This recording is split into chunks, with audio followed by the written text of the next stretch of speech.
Jeffrey Epstein, the prison mystery. Welcome to Killume, where we kill the silent and illuminate the crime. August 10, 2019, New York City. Inside the Metropolitan Correctional Center, one of the most high-profile prisoners in the world is discovered lifeless in his cell. The official explanation? Suicide. But almost immediately, cracks appear in the story. The cameras failed. The guards didn't check. His injuries were unusual. And so the internet exploded with one chilling phrase: Epstein didn't kill himself. Tonight, we unravel the life, the crimes, the prison mystery, and the conspiracy theories surrounding Jeffrey Epstein. Don't forget to like and share Part 1, The Double Life.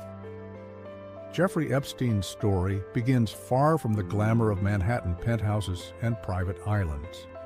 Born in Brooklyn in 1953 to a working-class family, Epstein was by all accounts bright, especially in mathematics. He landed a job teaching calculus at the prestigious Dalton School in Manhattan, despite never finishing college. It was at Dalton that Epstein began making the connections that would define his life. Parents of students were wealthy, powerful, and influential. Soon, Epstein transitioned into finance, where his charisma and networking skills mattered more than his academic record.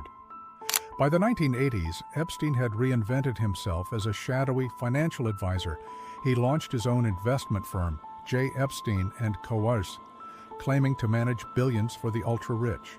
In reality, only one major client was ever publicly confirmed: Leslie Wexner, the billionaire behind Victoria's Secret.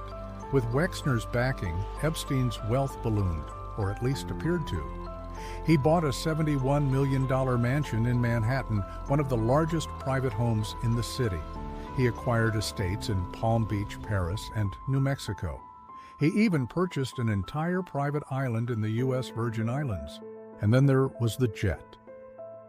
Nicknamed by tabloids as the Lolita Express, Epstein's private Boeing 727 became infamous for ferrying celebrities, academics, royals, and politicians across the globe. Bill Clinton flew on it. Prince Andrew flew on it. Donald Trump was photographed with Epstein in the 1990s. On the surface, Epstein was a charming, well-connected billionaire. But beneath the surface, he was hiding one of the darkest criminal networks of modern times. Part 2. The Web of Exploitation. By the early 2000s, whispers about Epstein had become louder. Victims would later testify that Epstein, along with his longtime associate Ghislaine Maxwell, recruited underage girls with promises of modeling careers, tutoring jobs, or financial help. The pattern was chillingly consistent. Girls as young as 14 were brought into Epstein's orbit. They were offered money to give massages. These encounters escalated into abuse. Victims were then paid to recruit their friends, creating a cycle of exploitation. One survivor later said, "It was like a spider's web. Once you were inside, there was no escape." Epstein's homes reportedly had hidden cameras. Survivors claimed he kept records of who visited and what happened behind closed doors. This fueled suspicions that Epstein wasn't just abusing girls for himself, but collecting compromising material on powerful people. That possibility, that Epstein's empire was part blackmail, part exploitation, would later fuel many of the conspiracy theories after his death. Part 3. The First Arrest. In 2005, Palm Beach police investigated Epstein after the parents of a 14-year-old girl came forward. What they uncovered was a massive operation. Dozens of girls gave statements. Normally, such a case would lead to decades behind bars. But what happened shocked everyone. In 2008, after negotiations with federal prosecutors, Epstein struck what's now called the sweetheart deal. He pleaded guilty to minor state charges, soliciting prostitution from a minor. His punishment? 18 months in jail. But here's the catch. Epstein served his sentence with work release. For up to 12 hours a day, 6 days a week, He left jail and lived almost like a free man. Many victims were never told about the deal until after it was signed, violating their rights under federal law. Years later, one federal judge would declare the plea agreement illegal. So why did Epstein receive such favorable treatment? Alexander Acosta, the U.S. attorney who approved the deal, would later become a cabinet secretary in the Trump administration. When asked about Epstein, Acosta reportedly told colleagues that Epstein belonged to intelligence. What did that mean? Nobody knows. But the implication that Epstein was protected because of connections to intelligence agencies was enough to spark endless speculation. Part 4. The Return of Justice, 2019. After his release, Epstein resumed his lavish lifestyle. He continued to socialize with elites, throw extravagant parties, and maintain his properties. But the story wasn't over. Investigative journalists, particularly at the Miami Herald, refused to let the case die. Survivors spoke out. Public outrage grew. In July 2019, federal prosecutors in New York finally brought new charges. Epstein was arrested at Teterboro Airport after returning from Paris. This time, the charges were clear: sex trafficking of minors. During a raid on his Manhattan mansion, FBI agents found thousands of photographs of young women, cash and diamonds hidden in safes. An expired passport with Epstein's photo, but under a false name, listing Saudi Arabia as residence. This was not a man who expected to stay in one place for long. He was a flight risk, a danger, and for the first time, facing life in prison. Part 5. The Warnings. Even in custody, Epstein's story was unusual. On July 23, 2019, just weeks before his death, Epstein was found injured in his cell with marks around his neck. Authorities placed him on suicide watch. But here's the shocking part. Less than a week later, he was taken off suicide watch and moved back into a regular cell. For someone as high profile and high risk as Epstein, this was baffling.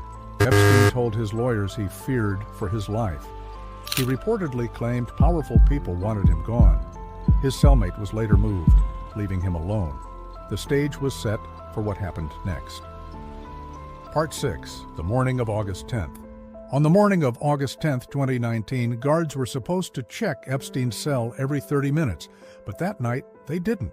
For nearly 8 hours, Epstein went unmonitored. The two guards assigned to him later admitted they fell asleep and falsified records to cover it up. And the cameras. At least 2 cameras near his cell reportedly malfunctioned during that exact period. When guards finally checked, Epstein was found hanging with a bedsheet tied to his bunk. The New York City medical examiner declared the death a suicide, but not everyone agreed. Dr. Michael Baden, a forensic pathologist hired by Epstein's brother, argued the injuries, including fractures in Epstein's neck, were more consistent with strangulation than hanging. The official ruling said suicide, but suspicion exploded. Part 7. The Conspiracies. From the moment news broke, conspiracy theories flooded the internet. The suicide theory: Epstein ended his own life because trial and humiliation were inevitable. The silenced theory: many believe Epstein was killed to protect powerful figures who feared exposure. The broken cameras, the sleeping guards, the removal from suicide watch. Too many coincidences. Don't forget to like and share. The escape theory: a minority claim Epstein was smuggled out alive, replaced by a body double. Photos of his corpse were scrutinized online, with some arguing the features didn't match. None of these theories have been proven, but the sheer number of unusual circumstances turned Epstein's death into one of the most hotly debated mysteries of the decade. Part 8. The Fallout. After Epstein's death, prosecutors turned their focus to his associates. Ghislaine Maxwell was arrested in 2020, later convicted of sex trafficking minors. But questions about Epstein's network remain unanswered.